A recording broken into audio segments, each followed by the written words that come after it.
My BFF is sick this week, so he didn't get my slides in, even though I gave him a week ago. So, I'm throwing him under the bus.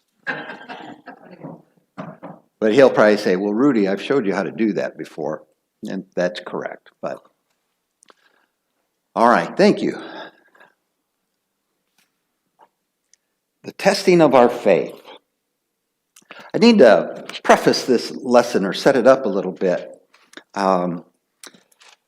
You guys know from 10 years of preaching here, a lot of my sermons come from a very personal place, and today will be no different. Clint, can you turn the back one back on? Thanks. And it's kind of amazing to me as I think about this topic today, the testing of my faith, and realize I've been struggling with some things for a couple of years. And I'm just going to be blunt and brutally honest. You're used to that for me. You don't always like it, and it's not always comfortable. I get that. But it's real, and it's sincere. I need you to understand where I'm coming from and how serious this has been. And in some ways continues. I'll just be honest about that as well. It has been such a test, such a stressful kind of thing, that Kathy and I have seriously contemplated leaving Cedarloo. So seriously that I even met with the elders. Now, this has been some time ago when Keith was still an elder, that I sat down with the elders to tell them that. Wanted to be open about it. Shared at that time as best I could why. And part of that why was simply that I'm quite disturbed and continue to be about why other people were making that same decision to leave the congregation. Now, I'm not talking about like people who moved away.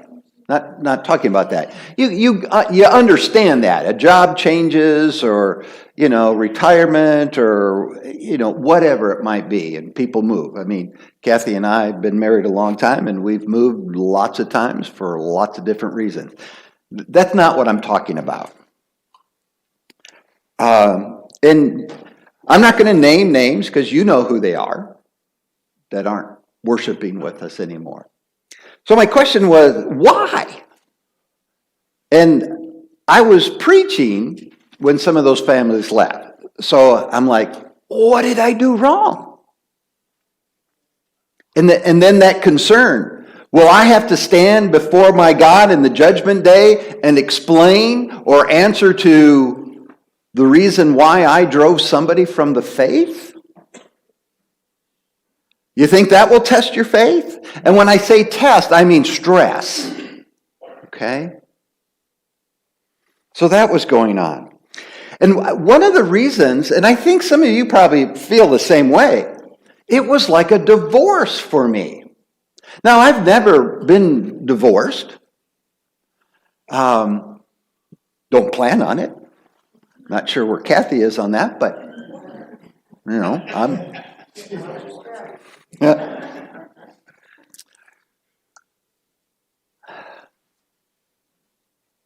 But through Caleb, we've experienced divorce and others in the family, and it's hard. And it makes me think, when you think about divorce, my own parents divorced, so I experienced it that way as well. And divorce can happen a couple of ways. Sometimes you just see it coming, right? And then when it happens, you're like, not surprised. You see it. And then other times it's like, whoa, you didn't see it. I don't know if you remember Brittany, Caleb's second wife, and Gabe, her son, a little boy that I can love like a grandson, because he was, through that marriage to Brittany. Anyways, all of a sudden, She takes a trip with her family, and Caleb gets a call and says, we're done. It was devastating. And that's how I feel like when all of a sudden, here's this Sunday they're here, and the next Sunday they're not. And I'm like, why not? Where are you going, and why? That's been hard on me. And the why has been different for every one of them that I'm aware of. I haven't talked to all of them. But some of these folks I know well, close to. Some of them I still am. Some I'm not. Called one family once and was very open with them and said, Kathy and I are struggling with some things, and, noticed you haven't been attending like you used to. And the response that I got, again, made me feel like, am I part of the problem? And then there's other things going on as well, too. The challenges that Caleb is going through. Things like that stress your faith. My father dying and finding out I have a sister that I'd never known. Well, I knew her, but I didn't know her as my sister. And it's like, why live in this lie? I'm like, are you kidding me? See, that's a story some of you haven't heard yet. But it's true. Jerry's her name. Hope you get to meet her someday. She's a great gal. Great family.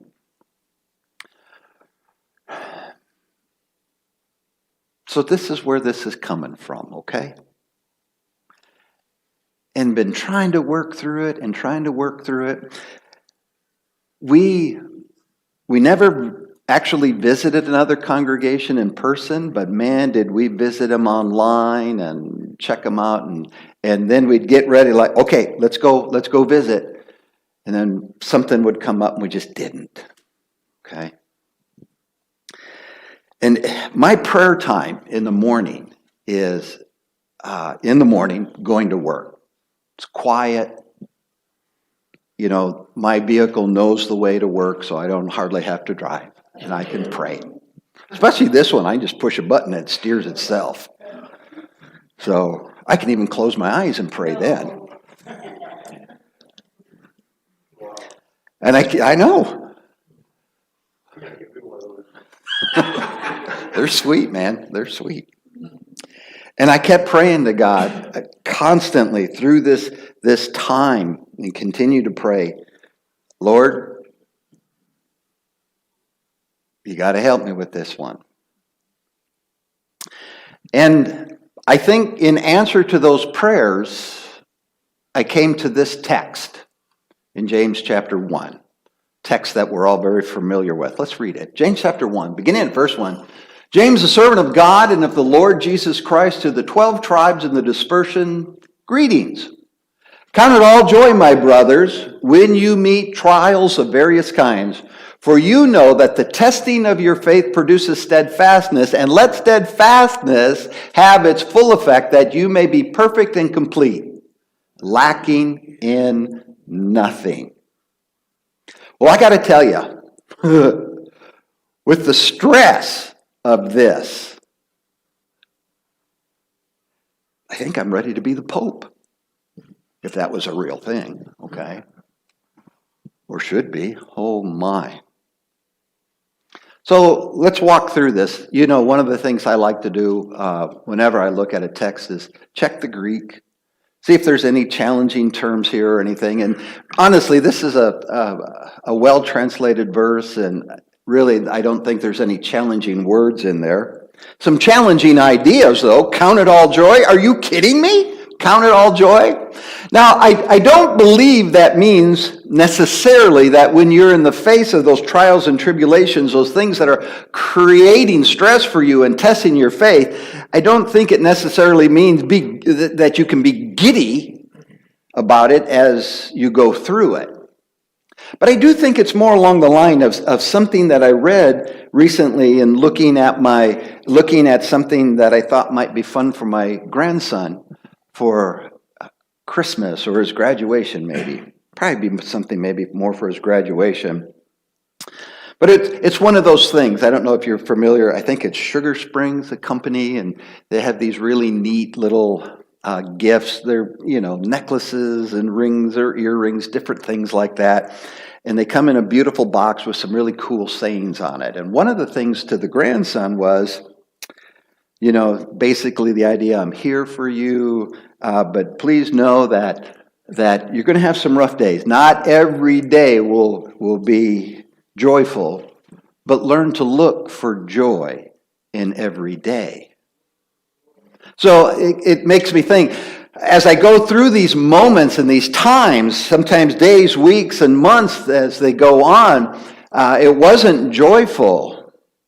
But within it, I am learning that there is a joy to be found. And this text reveals that. Trials of various kinds. Man, it can be anything. It can be anything. Spiritual certainly has been part of it, but emotional. And then financial as well. And when those things are out of balance, can it affect you physically? Absolutely. Absolutely. Trials of various kinds. For you see, and this is where I stumbled, for I forgot. Yeah, you like that? For I forgot. Or maybe I didn't know, but at my age, in years of experience with the church, I knew, but I had forgot. Forgot what? That the testing of your faith produces steadfastness. See, now you get a hint of what that joy is that you can find in a dark cloud. But did you hear how he said that? Finding joy.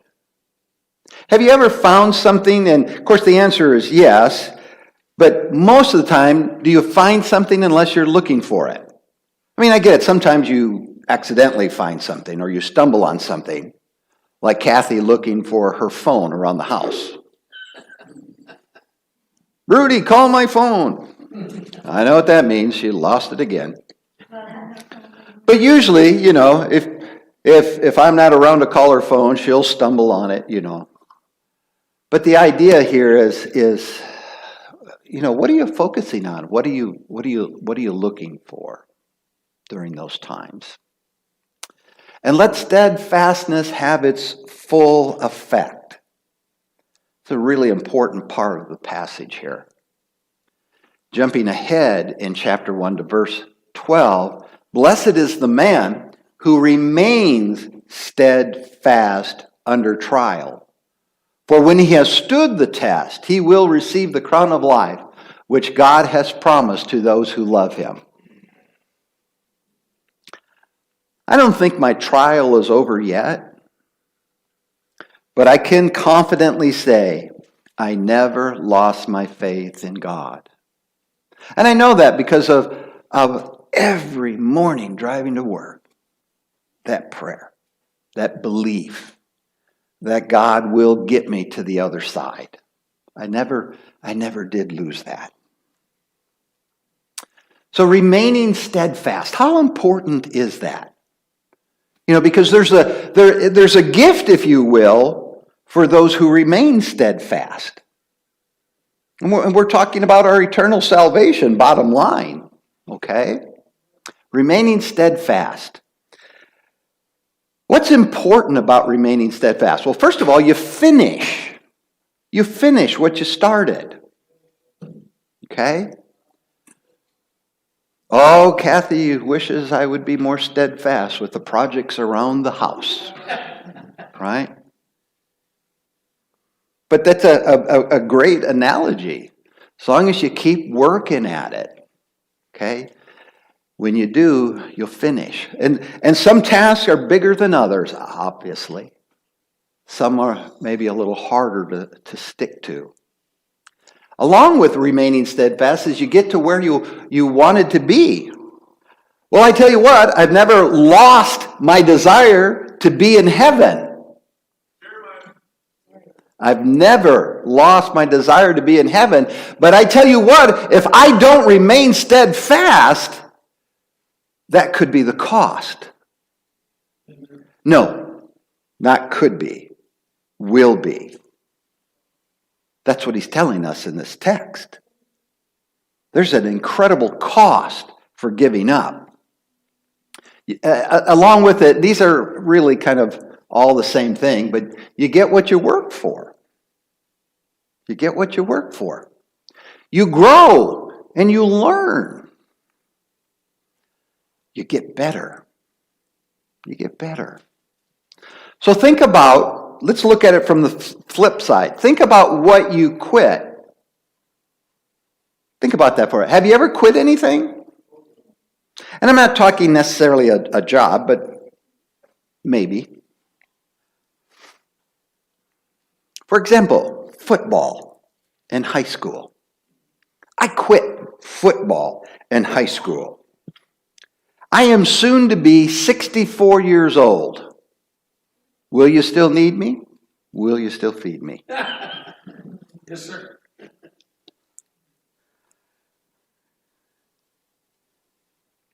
And I still lament the fact that I quit high school sports. And the reason why I quit, those of you who know me well can probably already guess why. And I'm not proud of that. But it was an opportunity, a time in my life to do something that I would never get to do again. And I think I could have been pretty good at it. But I quit. So my memories are not of earning a Letterman's jacket, but of quitting. Guitar. I used to play a little guitar in high school, but I quit. Now, some of you might remember during the pandemic, I remember one night on one of our Zoom sessions, I think it was a midweek, and remember, now help me if I'm saying the name wrong, Asim? The flute player, you and I remember he was on that Zoom that night, and he and I talked quite a bit about this, but I said, you know what, I'm going to start playing the guitar again. Since we're at home for the pandemic, I had some time. And I've always looked at it too as my dementia prevention program. And I really believe that. And I've stuck to it now since then. When people say, do you play guitar, Rudy? I said, no, I really don't, but I practice. I practice guitar. But what if I hadn't quit when I started in high school? Ever quit a diet program or exercise? Here's what happens when you do that. Okay? How about saving and investing? How about staying in touch with so-and-so? You fill in the blank. Who have you lost touch with? Simply because you just stopped texting them or calling them or writing them or whatever. So how do we overcome this? And this is part of what I have been reminded of in learning again about what I need to do to make sure I remain steadfast and that I just get over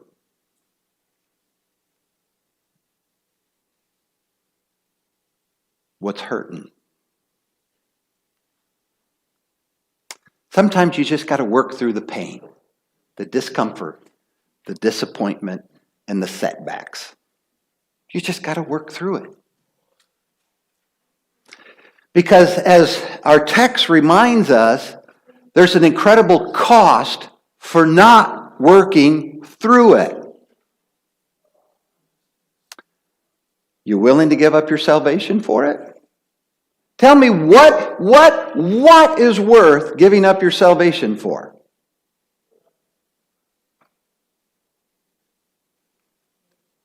Focusing on the goal, focusing on the right thing. I'll tell you what, some of my problem is that I was putting faith in people that were letting me down. And in turn, I was letting them down too. I mean, one of the things that the elders said to me when I met with them is, well, Rudy, we kind of feel abandoned by you too. I needed to hear that. And it was a true statement. Simply hadn't thought about it. But because I was focusing on something other than God and what God had done for me, I was focused on things that weren't necessarily building my faith, but that I was allowing to tear away at my faith. And I wasn't comfortable with that. And I fear the day that I could become comfortable with that. And pray that the Holy Spirit will intervene and not let that happen. But focusing on the goal about going to heaven and trying to take as many with me as possible. Working through attempts to sabotage. Do you think there was anything working in the background here that may have been just delighted that Rudy was struggling with his faith? I mean, if we believe in God, we've got to believe in the work of the devil too, don't we?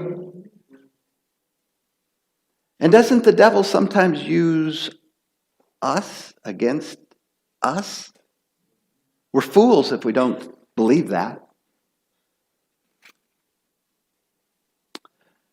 Got to work through it. It kind of reminds me of something my mom used to say. We'd call and talk, and we'd always talk about what my brothers were doing, and they weren't men of faith, and something would happen, or they'd do something stupid, and Mom would say something like, "Well, what do you expect? They're not Christians." But I have to remember that too about us. You see, Jesus died on the cross for a reason, right? Because I'm not perfect, and neither are you. And we will say and do hurtful things, stupid things. But we won't always cut each other slack when we do it.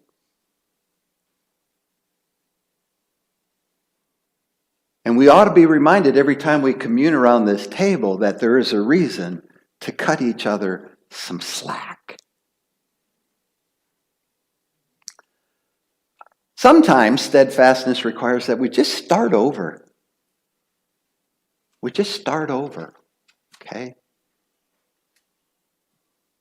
It requires forgiveness, and it requires obedience. I think that was another thing, too, about, I think being here is being obedient. And the idea of just walking away from you. Jay reminded us this morning, as Nathan reminds us every Sunday morning, we are family. And I do love you. And the idea of just abandoning you, I couldn't bring myself to do it.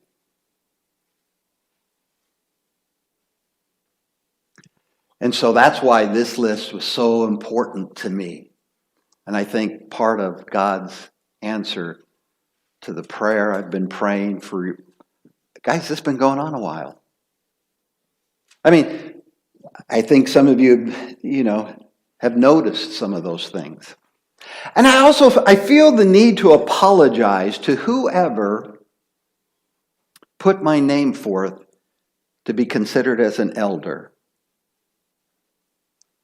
You've heard me stand in this pulpit and say it to every man in this congregation that ought to be a goal of every man in this congregation to serve in some capacity of leadership. Can all serve as elders. And that was a goal of mine.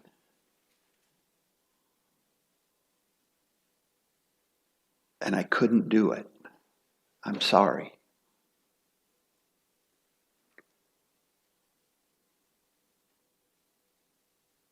Will that test your faith?